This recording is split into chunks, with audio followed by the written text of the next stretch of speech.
Hey, what's going on, guys? Chris Carvalho with CarvalhoFitness.com. Today I'm bringing you another quick live stream. So the question I have today is ketogenic diet versus intermittent fasting. Which one should you guys do? Which one's better? Which one's the ultimate winner if you want to make some gains? So here is the breakdown. So on one end you have ketogenic diet, the other end you have intermittent fasting. So some people, they choose one approach, some people choose the other approach. Some people, like me, have done both in combination with each other. So let's talk about the ketogenic diet first. So with keto, you're basically having no carbs. You're going to be having between 25 and 50 grams of net carbs a day. Ideally, if you can go lower, go lower. It definitely won't hurt you. And if anything, in case you mess up counting your carbs, tracking your calories, you'll be better off going lower. So what I would recommend is you start off with that goal of hitting your 25 net carbs per day. You get your protein in, because you got to get protein, otherwise you're not going to be building muscle. And I would probably follow more of the keto gains approach. So you want to bump up your protein and try and hit 1 gram per pound of body weight. If you're a little on the heavier side and you still have a lot of weight to lose, feel free to bump that down. Just think to yourself, if you can figure out what your lean body mass is, go with that. But if you don't know, if you know you're more than 25% body fat, but you're not sure if you're at 50%, just think to yourself, what is your ideal weight you would like to see yourself? Step on the scale, bam, that's your number.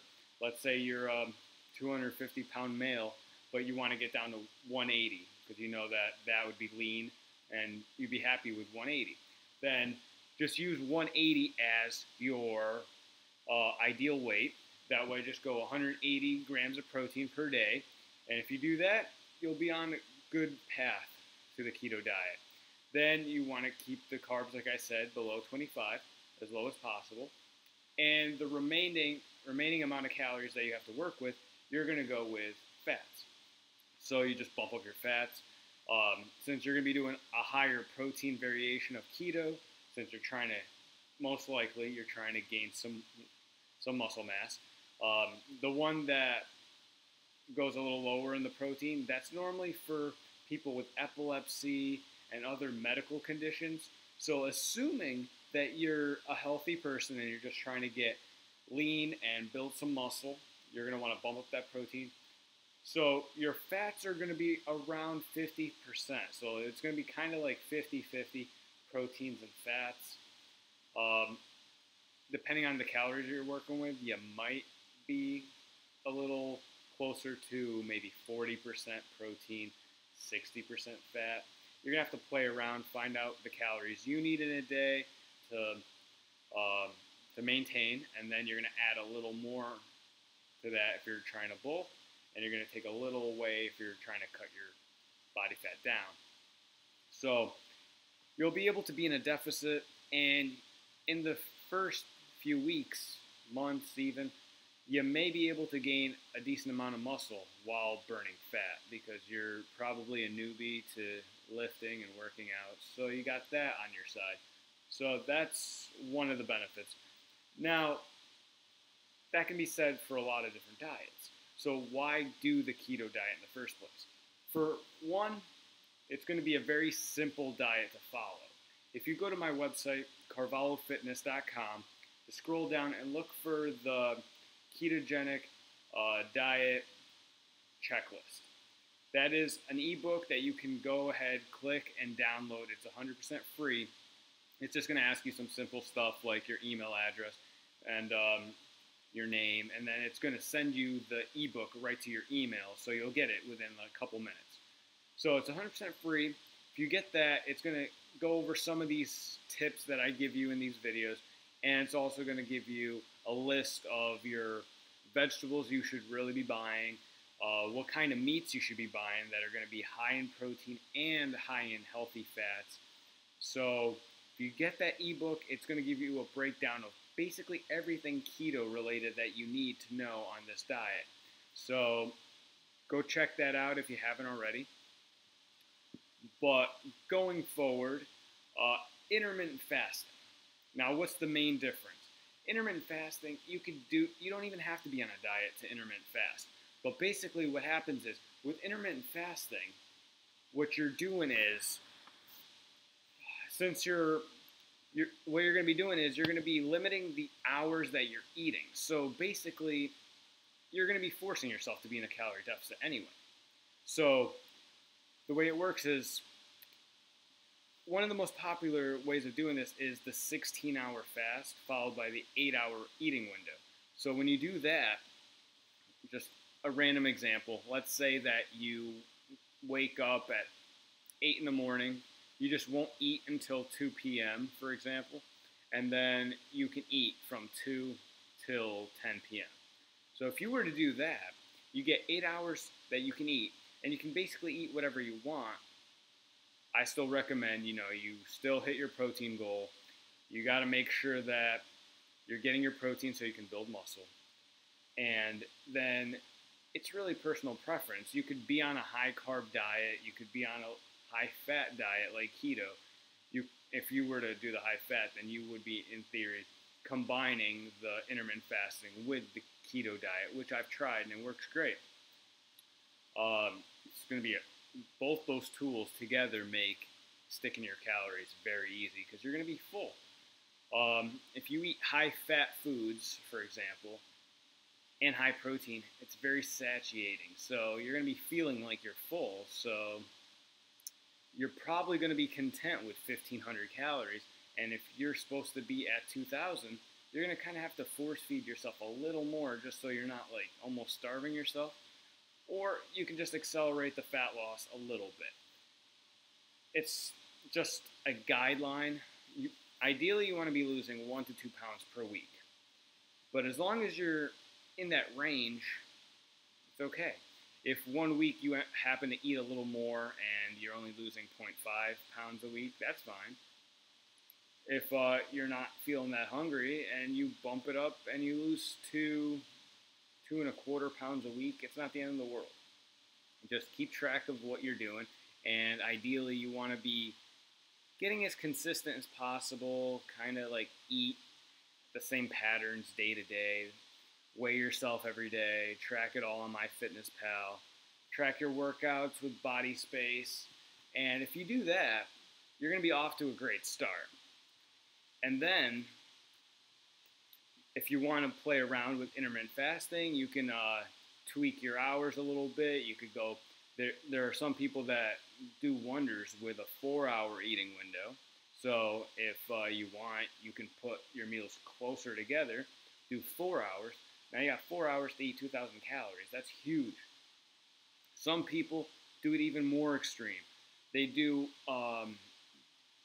they call it the 1 meal a day plan. And basically, it's basically like an hour eating window. So with that hour, you can eat whatever you want. But if you think about it, how many calories can you really down in an hour? Because if you can't even hit the 2,000 calorie mark in that hour, then you're definitely in a deficit and you're definitely going to be losing weight. The question is how much of a deficit, how fast are you going to be losing that weight? So just always keep track of your numbers because you need to know where you're at. Because if you don't know, then you can't really measure your progress, you can't really improve.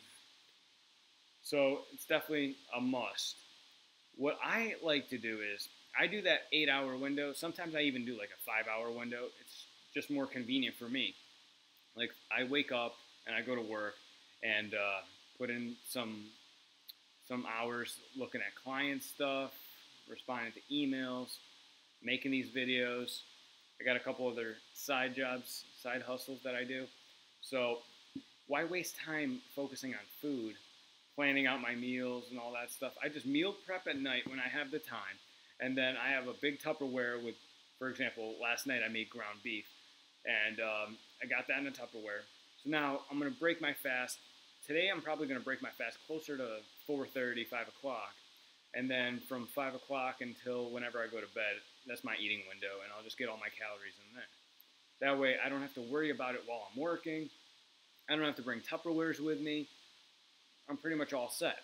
And then if I want to keep it keto, then once again, I could just use ground beef, add cheese, maybe avocado, coconut oil. If I want a snack throughout the day, I could eat almonds. You know, there's so much you can do. Once again, if you just go ahead and go check out that free ebook, everything's there. You could go through the YouTube channel, go to the keto playlist and see stuff on there. You could just binge watch like 10 questions of the day, get a bunch of those answers out of the way, and you'll learn a lot. As far as intermittent fasting, we're working on getting that playlist going and getting more videos out for you guys. But intermittent fasting is just a tool, so you can add that to any diet. If you don't even want to be on a strict diet, you just want to restrict your eating intake, that's fine too. By limiting the number of hours that you're eating, you're going to be lowering the amount of calories you're taking in a day. If you combine that with a little bit of cardio or no cardio, you don't even have to do cardio. Cardio is just another tool, just like intermittent fasting. The more tools you have, the better the chance of your success.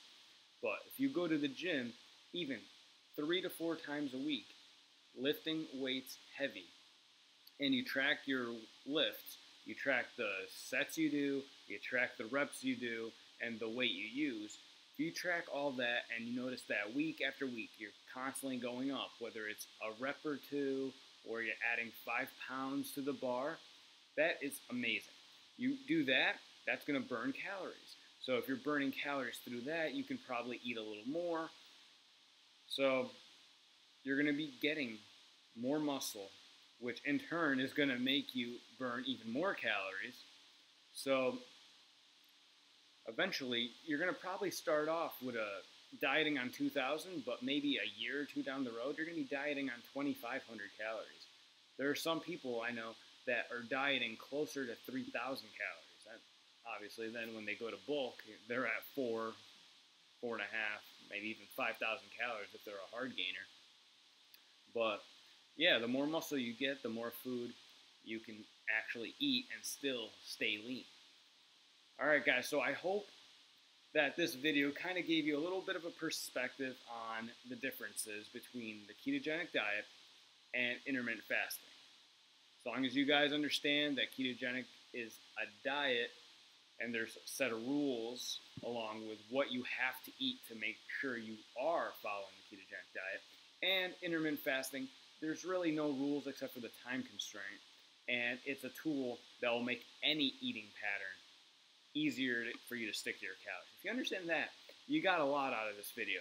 Feel free to rewatch this live stream, and if you did learn something and you enjoyed this type of content, make sure to give it a thumbs up. It really helps the channel grow and get us out there, and then more people can view this material and learn and share it with their friends. If you haven't already, make sure to subscribe. I try to do one of these live streams at least once a week, trying to do more if I can. And as usual, every Friday at 11 a.m., a new video is posted, so you guys get to look forward to that. If you guys turn on the little notification bell next to the subscribe button, you'll get an email every time I post a video, and you don't want to miss out on that. Alright guys, that is all I have for you this week. I will see you guys in the next one.